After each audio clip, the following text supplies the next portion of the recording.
get an update now on the pandemic. Joining us, as he does frequently, Dr. Scott Gottlieb, former FDA Commissioner, and now a CNBC contributor. He's on the boards of Pfizer and Illumina. Let me say that again, Scott. What boards are you on? The boards of Pfizer, boards of Illumina. Pfizer and Illumina. His latest op-ed in the Wall Street Journal is titled, "Lifting Lockdowns Won't Fully Restore the Economy." He says controlling the virus is key to avoiding a recession. All right, so it always gives us something to talk about when you pen a piece. This time it's with Michael Strain of AEI. And certainly we can see how difficult this is going to be. And it's been likened to a dimmer switch. You don't just flip the economy back on. But I think the dimmer, given what we see with some economic data and certainly with the averages, the stock market averages, looks like we're continuing to turn back on. Doctor, is that fair to say if we look at it in a half-full way? Well, I think that that's right, and I co-wrote this with one of the economists, a colleague of mine at the American Enterprise Institute, and we went through the economic literature with looking at what the impact was of the shutdowns and the stay-at-home orders, and then what the rebound was when those orders were lifted. By and large, most states are open for business. There are select industries that are closed. If you operate a bar in certain states, you can't open them. There's limits on seating in restaurants, things like that. But by and large, most businesses can restart, and what's restraining activity right now is consumers. Consumers haven't bounced back. But we're also seeing indications now that consumers are gaining more confidence in re-engaging with the economy. With respect to China, and we said this on the show, China was able to restart their economy because they were able to get workers back into the state-owned factories. But when you looked at their consumers were going to work and coming home and not going out at night and on weekends. So they were restrained as well. Our economy, being more consumer-led, is having more of a challenge getting fully restarted because we're really dependent upon consumer confidence and consumers feeling safe to go out. And that's been slower because the virus is still circulating here. In terms of second waves, we don't want a second wave of the virus or a second wave of business closure. So for the stimulus, what is essential to get done? We hear there's a lot of extraneous things in there. What is essential in your view to take care of this issue that you just highlighted?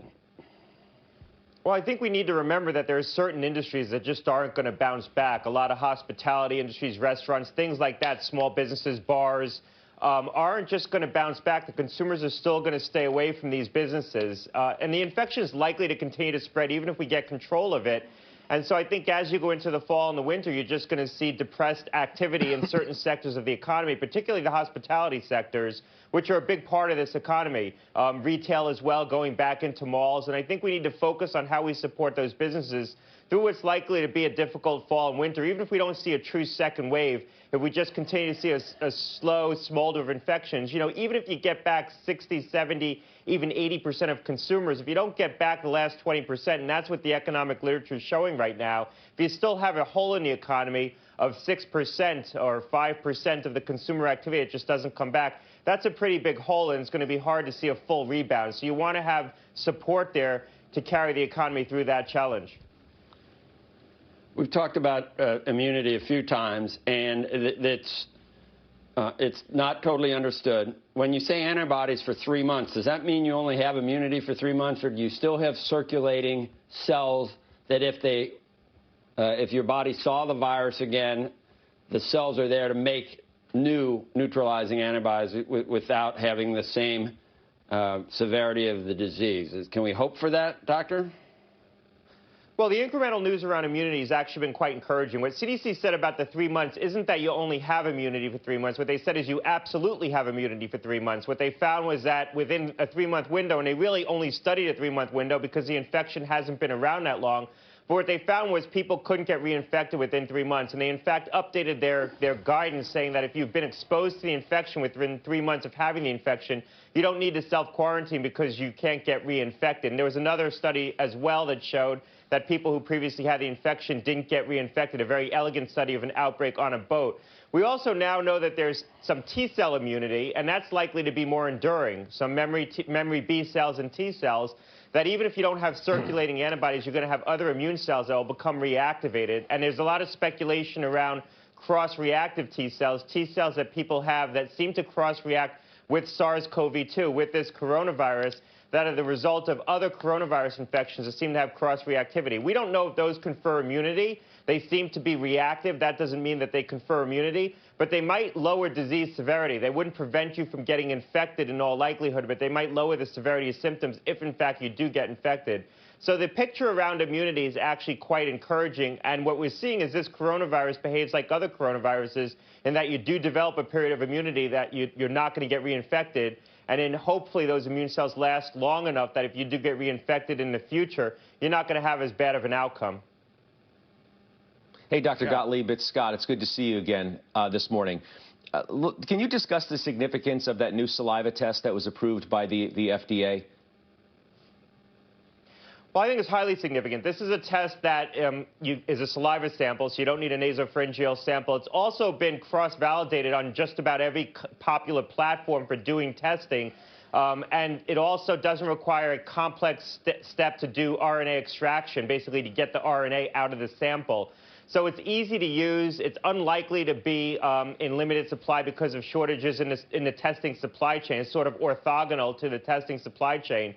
So it's something that we can roll out on a very wide fashion. The other thing that we're going to be seeing coming onto the market in the coming weeks, I believe, are lateral flow tests, which are very common in other countries. These are basically pieces of paper, much like a pregnancy test, where you put a sample on the piece of paper and you drop some liquid on the paper and you get a result in 10 or 15 minutes. These can be very cheap. They can be manufactured at huge scale. I'm talking tens of millions of pieces of paper a month that you can manufacture, or test kits that you can manufacture. And they can be rolled out in places like schools and businesses to allow testing at the point of care and at the point of employment or the point of education. So I think it can make testing much more ubiquitous. Well, how quickly can we roll something like that out, as significant as it sounds with the school year looming? I think we're going to see a lot of these innovations come on the market within the next month, very quickly. You're seeing a lot of them right now being submitted to FDA. You see people talking about it on Twitter, some of the academic experts and manufacturers who have submitted it. So just like the saliva test, I think this is going to happen all at once. What you're going to see is a lot of this innovation come on the market all at once. This has been worked on for months, and it takes time to move this through the development process. But I think we're coming at the point right now that you're going to see a real explosion in testing opportunities, and you're not going to be so dependent upon lab-based testing, which is what's been in short supply. I also see stories about infection rates of 17 and under continuing to go up. Can you just set the sort of the record straight on exactly where we stand on younger people and infections?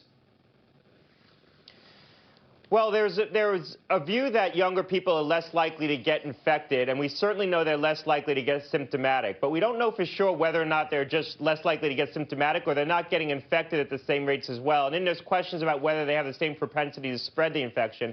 I think where we're going to end up on this is that they're probably just as likely to get infected, but much less likely to have a bad outcome. And once they do become symptomatic, they're just as likely to spread the infection. The data seems to suggest that. And I think as you bring back kids into congregate settings, summer camps, schools, you're going to see more infection in the students. Hopefully, we're not going to see more symptomatic disease, and we're not going to see a real step up in bad outcomes. The kids do seem to be less vulnerable to bad outcomes, but less risk doesn't mean no risk, and you still are seeing some bad outcomes in kids, albeit at a much lower level than in older adults. So, Scott, the Yale saliva test, so it's not like, don't want to get too jargon, but it's not a PCR test. It doesn't measure the RNA. Can it measure people that are asymptomatic? And what is the marker? What's it testing for? It is looking at the viral material from the virus itself. It just doesn't require a complex viral extraction phase because you can add other reagents to the sample that lets you sort of extract, if you will, the RNA to test for it. So it's a point-of-care test. It requires a certain device at the point of care. The end, when it's all said and done, and this is the depressing part. So what is of the total U.S. population? You still think somewhere between 30 and 50% will have seen this virus before there's a vaccine? I think if we look at the current trajectory of infection, we'll probably get to 30% by the end of the year based on some of the seroprevalence studies and just the rate of infection in this country. And some of the modeling from some good groups have sort of validated that. You know, unless we see a real change in the trajectory of it. Yeah, it's going to be a pretty, even if you put the lowest mortality rate, the most positive mortality, not positive, but the, not the worst one, that's a big number. That's going to be a lot of deaths. Well, presumably more of the people who are going to be infected going forward are the ones who are less vulnerable, because the people who are more vulnerable are doing a good job of protecting themselves. And that's what we're seeing in a lot of the states. So we could get down to what? One of the reasons why we could get down to what on a mortality rate? We could get down below 0.5? Well, it looks like the infection fatality rate in some of the very big studies that have been done, they put the infection fatality rate at somewhere between 0.8 and 1%. So you figure around 0.8%. That's the infection fatality rate. The case fatality rate is obviously going to be higher, because the case fatality rate looks at people who become symptomatic. The infection fatality rate is just looking at the number of people who died who become infected. We know a good proportion of people become infected but never become symptomatic. So I think that 0.8% on the infection fatality rate is likely to hold. There's a lot of studies right now that seem to be pointing to that kind of a figure. Okay, well, that's a big number then, if you just do the math on 30%. Anyway, it'll come down. I mean, yeah, go ahead. It'll come down, Joe. Okay. I mean, it will come. In-hospital mortality is declining. We are doing a much better job preserving life. So it should come down as we get into the winter. And maybe we'll get a monoclonal, hopefully, or something. Okay. Exactly. Anyway, thank you. Thank you, Scott Gottlieb.